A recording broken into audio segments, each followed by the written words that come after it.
Good morning to members of the media. Good to be back here. I think the Champions League has shown us that you cannot predict in matches of this magnitude. Everybody probably expected Al Ahly to win, but Sundowns came in with a away goal, and on the other side everybody probably expected Pirates to win, and it shows that even Pirates scored 2 away goals and they were not guaranteed even to qualify, and that shows us there's no big club, there's no small club.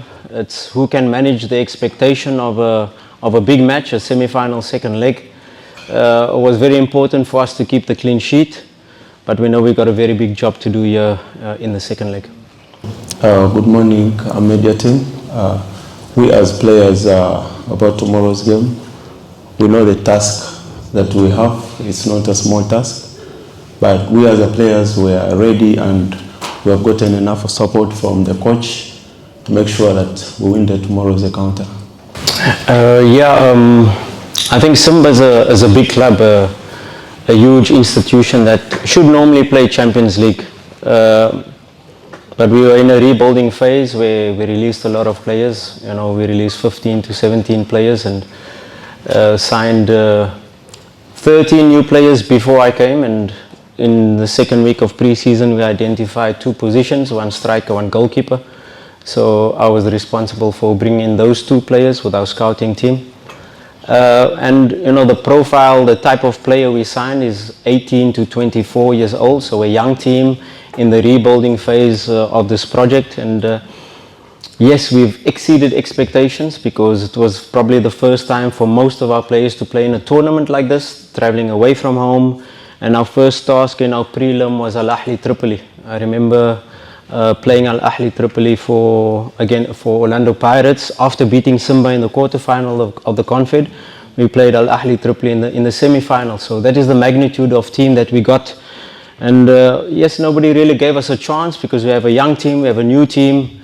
If you take the starting lineup of last season, we have 4 players: our right back, our left back, Fabrice Ngoma and Kibu. So 4 players remaining out of the starting lineup of last season. So it's a brand new team, a young team, and a new coaching team. So yes, we've settled, we've probably exceeded expectations, but like I said, the young team and a big club coming together, we probably expected to go all the way. So we take it step at a time. We've got a big semi-final to play before we can think of the final. Yasin Zamiru is still struggling with his Achilles tendon. He will be out. Shemalone Fondu will do a late fitness test to see his availability. Otherwise, we have a full strength squad.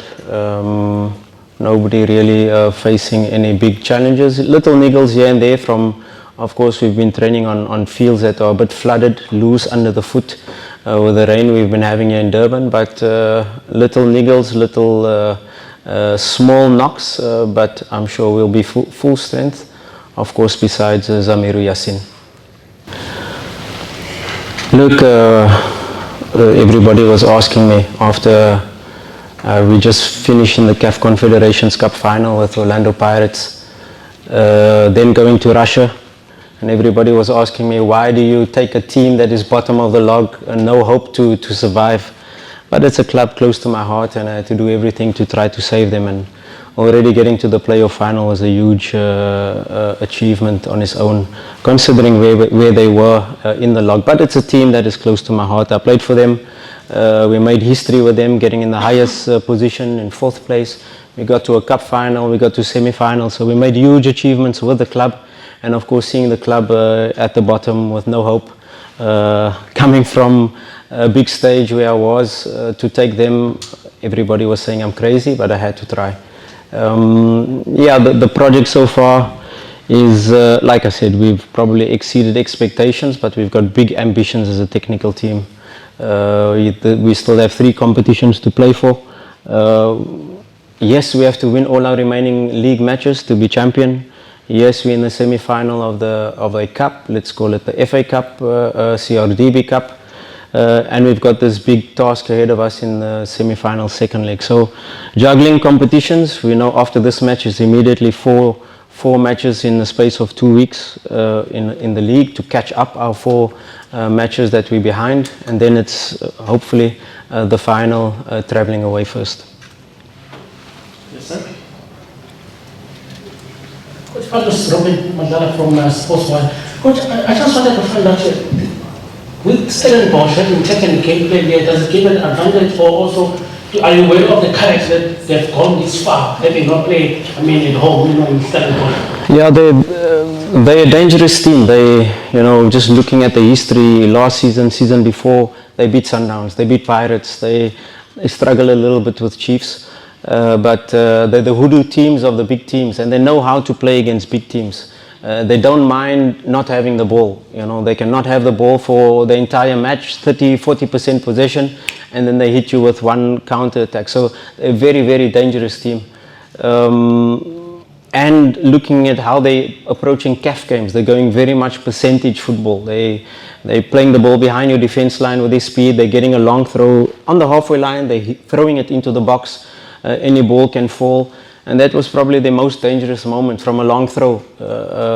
We manage their transitions, and that is extremely key. But it's a very difficult, awkward match that we're going to play. Maybe they come with a different approach and say, let's high press Simba, or maybe they're a little bit more cautious, knowing that an away goal they will have to score 3. So we prepared for all game plans or all strategies that they will come with. We have to be ready to be able to do the job. And like I said in the first leg, my concern was keep a clean sheet. 0-0 was okay for me. When I approach this match, I want to score an away goal. The one goal is not enough. A team like Stellenbosch, they are also equally good. They have young players.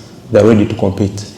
But as Simba, we know, is a big club in Africa right now, and it really needs a recognition in the continental football. So as players, we know the task ahead, and we're ready to fight. You focus at the next job at hand, and we totally committed to Simba. We started this project. We only 8-9 months into the project, and our objective as a club is to dominate Champions League. So we're on course to qualify for Champions League, and that is the vision of our president, very similar to what Dr. Patrice Motsepe did when he bought Sundowns. And our president has huge ambitions to be able to dominate Africa. So this is we're only baby steps into the project, so still lots to come. And our young squad, we're not yet at our full potential. They've gained a lot of experience of getting this far in this competition, but we know next season we have to strengthen, we have to be ready for a higher level, that is Champions League football. Are you still expecting an answer, or are you fine? Thank you, sir. We don't have anyone on this side? Okay, yes, sir. Coach, there's the mic. Coach, how much did it have to have your own technical team in this team? I think that was key, because with a new team and new players, and we had 3 weeks in Egypt, and immediately Simba Day 3.5 weeks later. So we had 3 weeks to mold the team in terms of putting our principles in, our playing style, how we see football, and the type of intensity we wanted to play. So 3.5 weeks we played the Simba Day, and then the next week we played Yanga in the Community Shield semi-final. So if I had a whole new technical team, it would have taken me more time to be able to. So it was plug and paste. Even in Raja Casablanca, we had the same technical team, the same brains trust with us over there. So it was just here, come, plug in and play. That made it very important. And everybody is talking about the coach and the players, but the people behind the scenes, the technical team, has a huge role to play in fine-tuning the real details in terms of fitness, in terms of periodization, in terms of goalkeeper coaching, in terms of analysis. And of course my assistant Darren Wilken is one of the best football minds to come out of the country, and I'm sure he'll make a top head coach one day. Okay, I'll take the last 2 questions. Yes, starting with you, sir.